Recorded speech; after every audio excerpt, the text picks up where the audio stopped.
आज पूरे भारतवासियों को, संपूर्ण विश्व को यमुना महारानी भूमंडल पर आई थी। जैसे गंगा पृथ्वी पर आई थी, ऐसे ही यमुना महारानी भी आज ही के दिन, आज यमुना छठ भी है, माँ दुर्गा का आज कात्यायनी स्मरण है, छठवां दिन। आज ही के दिन यमुना मैया भूमंडल पर पृथ्वी पर आई थी।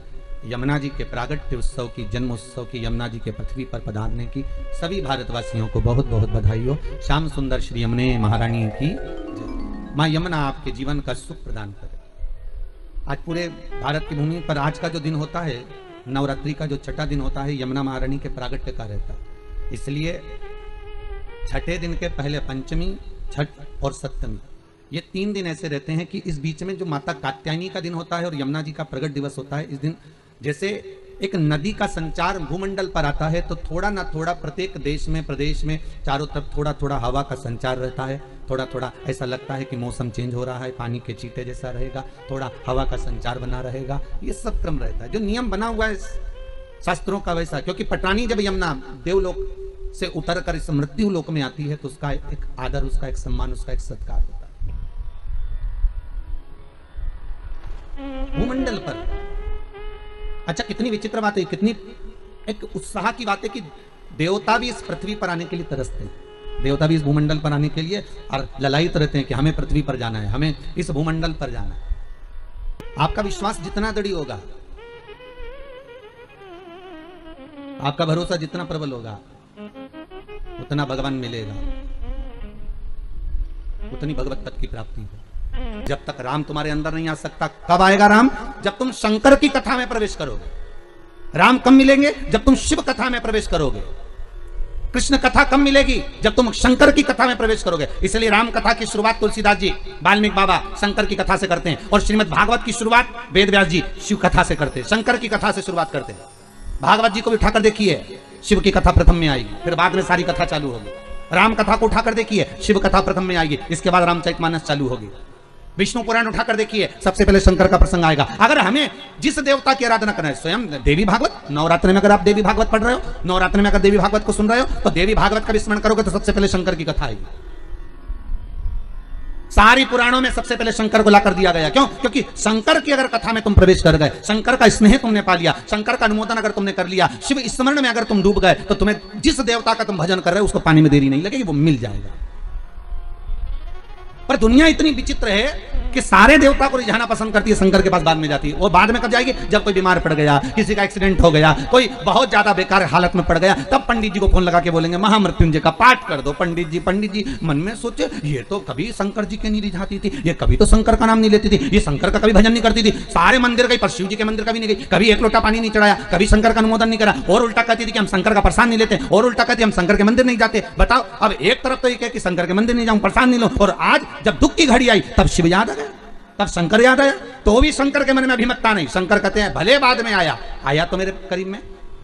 और भागवत कहती है पहले शंकर का अनुमोदन करिए, राम कथा कहती है पहले शंकर का अनुमोदन करो, शिव महापुराण की कथा कहती है शंकर का अनुमोदन करो। तो ताप्ती ने भी सूर्य नारायण भगवान से पूछ लिया, पिताजी आप जब सारी दुनिया में प्रकाश फैलाते हो, आपका शरीर जब इतना तपता होगा तो शीतलता कौन देता होगा? तब शंकर भगवान ने तुरंत कहा, जब कोई भक्त एक लोटा पानी लेकर शंकर पर चढ़ाता है और वो शंकर का चढ़ा हुआ जल गोल जलाधारी से निकल कर चरण से सबसे पहले नीचे की ओर जब आता है, मात्र एक बीते की दूरी पर वो पानी जब बहता हुआ आता है, सूर्य नारायण कहते हैं वो जल मुझे मिलता है और मेरे शरीर की तपन समाप्त हो जाती है। जरा देखिए, लिंग पुराण में उठाकर देखिए, स्कंद पुराण को उठाकर देखिए, और दोनों पुराणों का वर्णन स्पष्ट कर रहा है कि भगवान सूर्य नारायण, इसलिए शायद यही शास्त्र वर्णन करता है, इसीलिए शायद शिव महापुराण में स्पष्ट किया गया कि शंकर की पंचायत में सूर्य भी विराजमान है।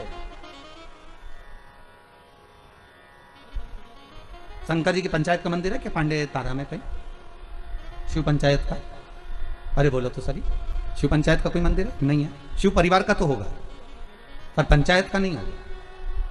पंचायत का मंदिर तो मुझे नहीं लगता कि प्रतापगढ़ में भी है, शायद है प्रतापगढ़ में पंचायत का मंदिर, बहुत बढ़िया होना चाहिए, बहुत बहुत सुंदर बात। शिव पंचायत, पंचायत में कौन कौन होते हैं?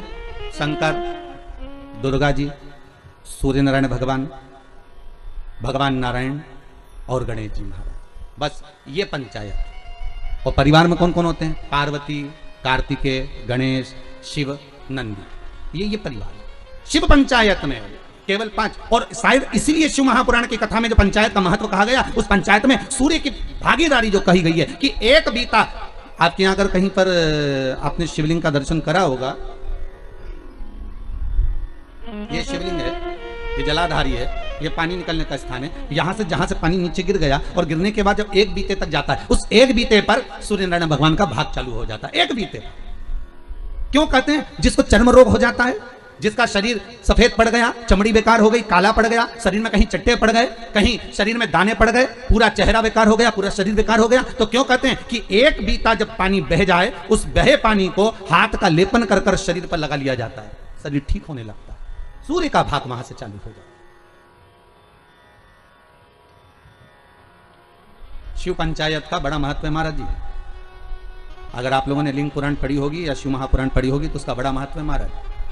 कहते हैं अदालत में अगर कोई केस चल रहा है, चाहे वो नौकरी से जुड़ा हुआ हो, चाहे सर्विस से जुड़ा हुआ हो, चाहे प्रॉपर्टी से जुड़ा हुआ हो, अदालत में अगर कोई केस चल रहा है और बहुत समय से चल रहा है और उसकी कोई सफलता नहीं मिल रही, कोई सफलता नहीं मिल रही, तो शिव पंचायत के मंदिर में जाकर महाराज 5 पुष्प, एक एक पुष्प एक एक देवता देवी को समर्पित कर दो और उनके चरण में मक्खन का लेपन कर दो। काय का लेपन करना है? माखन का लेपन कर दो। और 5 देवताओं के सामने चौमुखी 5 दिए लगा, 4 बत्ती के घी के, गाय के घी के, एक एक देवता के सामने एक एक दिया लगाओ पंचायत। और काम ना कर कर वापिस लौट कर आ जाइए। वो केस विजयता अगर देगा तो आपके पक्ष में ही देगा, हार नहीं सकते। शिव पंचायत का बहुत प्रबल भाव है महाराज। शिव पंचायत कोई साधारण नहीं होती। कोई लड़का लड़की का विवाह हुआ हो, तलाक हो गया हो, दूसरी बार शादी नहीं हो रही हो, बहुत परेशान हो गए और विवाह नहीं जम रहा हो, तो शिव पंचायत के मंदिर में बैठकर 5 देवताओं पर जल और उस जल में चंदन मिलाकर चढ़ाया जाता है महाराज। केवल 3 प्रदोष चढ़ा देते हैं, 4थी प्रदोष तक तो बाबा कृपा ही कर देता है महाराज। शिव पंचायत का इतना महत्व है। शिव पंचायत कोई साधारण नहीं होती महाराज। शिव पंचायत जिसकी कमर का गुरिया खसक गया हो, या घुटने की हड्डी खसक गई हो, या हाथ पैर कहीं की भी कोई हड्डी खसक गई है महाराज, और डॉक्टर अपना काम कर रहे हैं, गुरिया नहीं जम रहा, और आपको केवल दवाई से ही अच्छे होना है, तो मूंग, हरी जो मूंग होती है, वो शिव पंचायत के मंदिर में कम से कम 5 या 7 दिन तक चढ़ाएं। उसी मूंग को वापस उठा कर लाएं और उसको सुबह सुबह पानी में गलाकर खाना चालू कर दे। बाबा चाहेगा तो 15 दिन नहीं लगते, गुरिया अपनी जगह पर बैठ जाता। शिव पंचायत, शिव पंचायत का बड़ा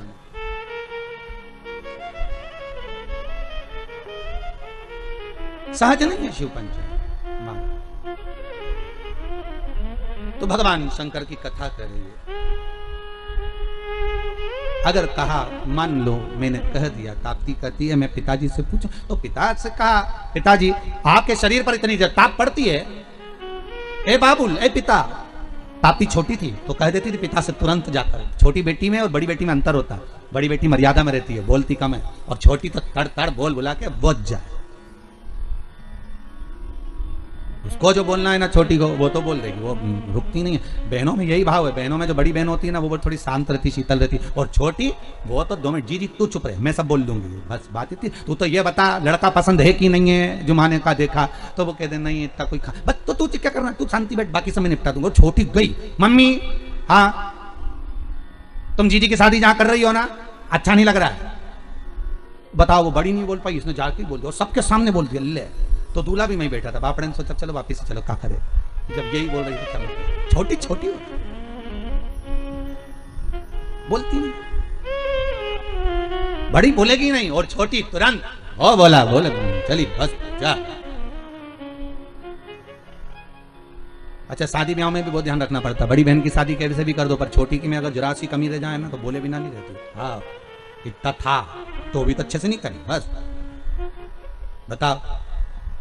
छोटी छोटी होती है, हम तो कहते छोटी खोटी भी होती है। छोटे खोटे बहुत उद्यमी भी रहते, बोलने में भी एकदम फटाक, जो बोलना है बोल दिया। ताप्ती ने कह दिया, पिताजी आपसे बस केवल इतना कहना है कि आपको वो शीतलता, जब आपका शरीर इतनी तपन देता है, आपका शरीर इतना प्रकाश देता है, तो आपको वो शीतलता कहां से मिलती है? तो भगवान सूर्य नारायण कहते, भास्कर देव कहते हैं, जब कोई शंकर पर 1 लोटा पानी चढ़ाता है, उसका चढ़ाया हुआ जल जब मुझे प्राप्त होता है तो मुझे उसमें शीतलता का अनुभव हो जाता है। अब विचार करिए, किसी ने हमसे पूछा भी है कि हम सूर्य नारायण भगवान को अर्घ दें और कभी कभी नहीं दें, और हम शंकर के मंदिर में जाकर पानी चढ़ाते हैं, तो उससे सूर्यनारायण भगवान को फल प्राप्त होता है क्या? क्यों नहीं होता? आप अगर शंकर को जल चढ़ा रहे हो तो ब्रह्मा को भी जल चढ़ गया, शिव को जल चढ़ाया तो भगवान विष्णु को भी जल चढ़ गया, शिव को जल चढ़ाया तो जगदम्बा को भी जल चढ़ गया, शंकर को जल चढ़ाया तो गणेश जी को भी जल चढ़ गया, शंकर को अगर जल चढ़ाया तो कार्तिकेय को भी जल चढ़ गया, और शिव को अगर जल चढ़ाया तो 33 कोटि देवता, जहां से पानी बहता है वहां तक 33 कोटि देवता विराजमान होते हैं। इसलिए शंकर का जल लांगा नहीं जाता, वहां 33 कोटि देवता विराजमान होते हैं। सबको जल का भाग मिल गया। एक साधे सब सधे, एक जगह खोदे जाओ पानी तो निकले, खोदो मिल गया।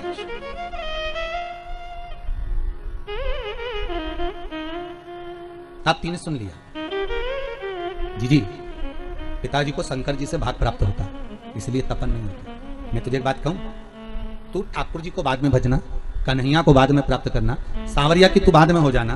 पहले एक निवेदन करती हूं, पहले शंकर का अनुमोदन कर, शिव का अनुमोदन, शिव का स्मरण, हाँ, शंकर का स्मरण, हाँ।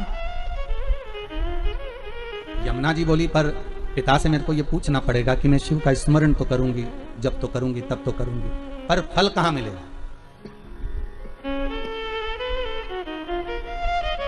फल कहां मिलेगा? बहुत ध्यान दीजिएगा महाराज।